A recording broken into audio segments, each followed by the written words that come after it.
ನಮಸ್ಕಾರ. ಇವಾಗ ರೈಸ್ ಓಡಪ್ಪೆ ಅಂತ ಹೇಳಿ ಅದು ದೋಸೆ ಥರನೇ ಬರುತ್ತೆ, ಅದನ್ನು ತೋರಿಸ್ಕೊಡ್ತೀನಿ. ಇಂಗ್ರೀಡಿಯೆಂಟ್ಸು 1 ಕಪ್ ಅಕ್ಕಿ ಹಿಟ್ಟು, 2 ಟೇಬಲ್ ಸ್ಪೂನು ರವೆ ಮೀಡಿಯಮ್ ಸೈಜ್ ತೊಗೊಳ್ಳಿ, 1 ಆನಿಯನ್ನು ಸ್ಮಾಲಾಗಿ ಕಟ್ ಮಾಡ್ಕೊಂಡಿದ್ದೀನಿ, ಕೊತ್ತಂಬರಿ ಸೊಪ್ಪು, 1 ಸ್ಪೂನ್ ಜೀರಿಗೆ, 1 ಸಣ್ಣ ಮೆಣಸಿನ್ಕಾಯಿ, ರುಚಿಗೆ ತಕ್ಕಷ್ಟು ಉಪ್ಪು. ಇದು ಭಾಳ ಈಸಿಯಾಗಿ ಮಾಡೋ ಅಂಥದ್ದು. ಇದಕ್ಕೇನು ಅಂದರೆ ಕಲಸೋದು ಹೇಳ್ತೀನಿ.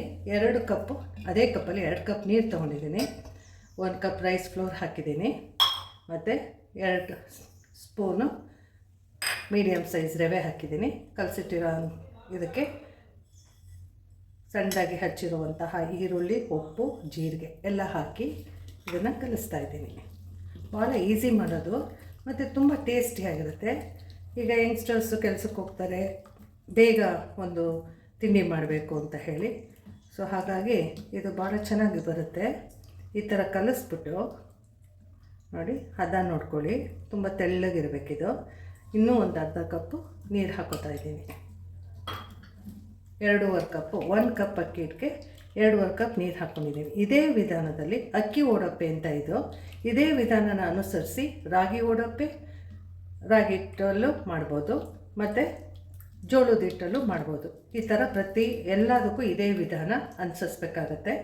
ಇದನ್ನು 10 ಮಿನಿಟ್ಸ್ ಅಷ್ಟೇ ಬಿಟ್ಬಿಡಿ, ಆಮೇಲೆ ಇದನ್ನು ಹೆಂಚ ಮೇಲೆ ಹಾಕಬೇಕು. ಈಗ ಓಡಪ್ಪೆ ಮಾಡುವ ವಿಧಾನವನ್ನು ಹೇಳ್ತಾ ಇದ್ದೀನಿ. ಮೊದಲೇ ತಿಳಿಸಿರೋ ಹಾಗೆ ಈಗ 10 ನಿಮಿಷ ಆಗಿದೆ. ಇದನ್ನು ಹೆಂಚಾದ್ಮೇಲೆ ಈ ಥರ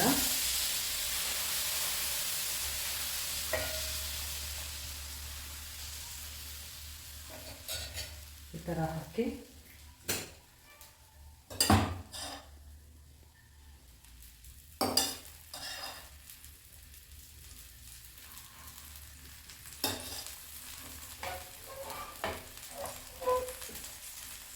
ಇದು ಮೊದಲೇ ಹೇಳಿದಾಗೆ ಇದು ಅಕ್ಕಿ ಹಿಟ್ಟಲ್ಲಿ ಮಾಡಿರೋ ಅಂಥದ್ದು.